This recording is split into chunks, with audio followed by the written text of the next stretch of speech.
Hello, Accelerated Fat Loss Challenge participants. It's day 3. Today I want to talk to you about the Whoosh effect. If you're not familiar with the Whoosh effect, here's what it is. When you go on any kind of diet, what you expect to happen is that you're going to lose a little bit of weight every day. So every day you're going to step on the scale and you expect those numbers to get smaller with each passing day.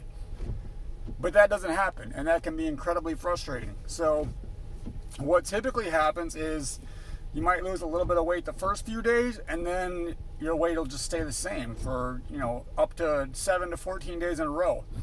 The reason that happens is something called the Whoosh effect. So clearly when you're doing a 44-hour fast and when you're hitting these low calorie targets, clearly you have to be burning fat, right? It's scientific. You're not eating enough to be storing fat. You're forcing your body to burn fat. And yet, if the scale doesn't move, you start to get frustrated. Well, what happens is your fat cells will actually empty out the fat, but they don't just shrink. Instead, they take on more water to replace the fat.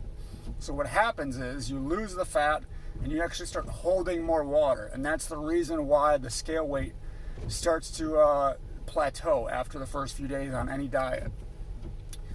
Some people get frustrated and they start to change things up. That's the wrong approach. What you want to do is keep going and push through this, because after a set amount of time, could be 3 days, could be 7 days, could be 14 days, your body will eventually dispose of that extra water. And then one day, seemingly out of the blue, you'll step on the scale and boom, it's like you lost 5 pounds overnight.